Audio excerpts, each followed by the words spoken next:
everybody, I'm George Riles. I'm here at Last Chance Archery because it's time for another thing a week. Okay, just so you know, you should subscribe. Only 20% of you that are watching this right now are actually subscribed. There's a few benefits to that. A, you get notified. B, I'm going to do some giveaways. You might win a free lesson. Jonathan at Last Chance Archery, they're going to do some giveaways too. Use shirts and hats and stuff. So make sure that you subscribe, and periodically throughout the filming of Thing of Weeks, we're going to give away a few things. So make sure that you're subscribed. Also, you can get lessons from me at improvemyarchery.com. That's improvemyarchery.com. You can do it online, which works really great. You can also come to Archery Learning Center and do it in person, and I can go through all your stuff and watch you shoot and do the whole bit. So we can do all of that at improvemyarchery.com. I can also come to your archery shop or your club and put on a whole weekend.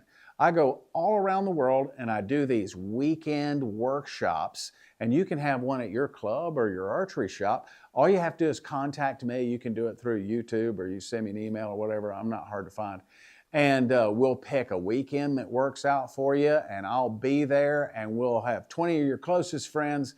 We can have a workshop together, and contact me through improvemyarchery.com. Okay, so here we go. It's time for another Thing a Week. So today I'm going to show you how to take a meaningful draw length measurement using the LCA Draw Board 2.0. There's been a lot of discussion about how to measure draw length and where to measure from. So the industry standard for measurement is from the pivot point, which is this little part right here, the deepest part of the grip, to the string at full draw, plus 1 3/4 inches. The reason that 1 3/4 inches is there is back in the day with recurve bows, the front or back of the bow was all sorts of different shapes. So they always measured from the deepest part of the grip so that they could standardize a method of measure. So if you buy a 28 bow here and a 28 bow there, or on a long bow, you measure the poundage at 28 inches. Everybody, it's standard and everybody knows what you're talking about. So here's how this works. So take a look right here. One of the things that I did is I just took a silver Sharpie and I marked my draw board just to make it easy at the deepest part of the grip right here.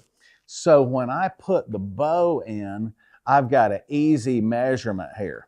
I'm just going to bring this in a little bit tighter just to kind of hold the bow steady. There we are. And then I'll hook this up right here.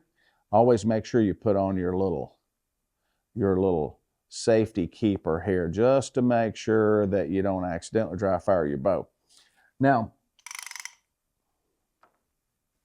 I'll pull this bow all the way to full draw until it stops. And I'll stop it right against the wall. And when I'm watching, I'll just watch the stop of the module. Come around here on this backside right here and look right here. So I can show this part right here.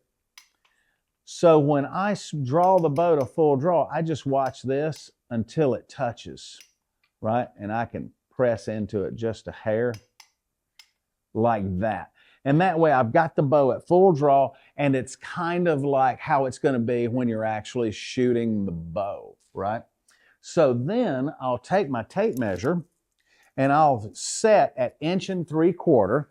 I'll line that up with my mark that I made on my piece here. So right there, 1 3/4 inches, I'm going to line that right up with the mark.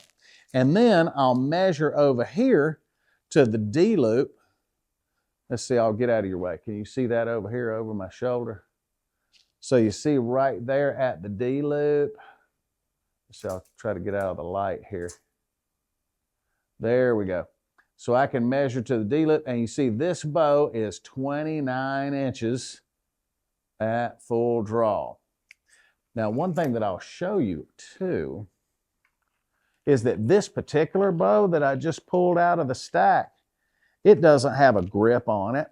And when you don't have the grip, that will change your effective measurement of draw length. And also, if you have a grip with added angle, that changes the behavior of the draw length as well. It doesn't really change the measurement, but a higher angle grip will make you feel like the bow is a little shorter because your wrist is a little straighter. So I'll show you on a different bow. I've got a Matthews here. I'll put this in. Let me open that up. Put that in. And I'll draw this back. Put my little keeper on.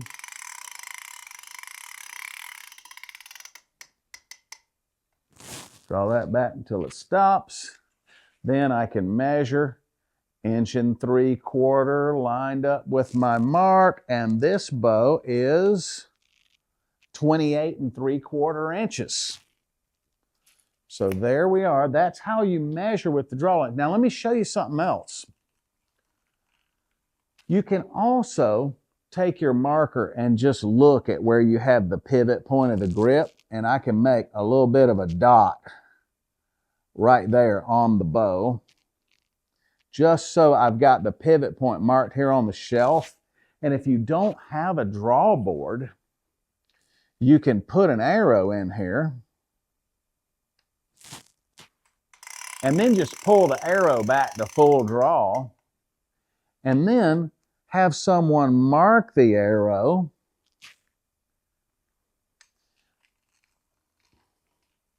and draw it back.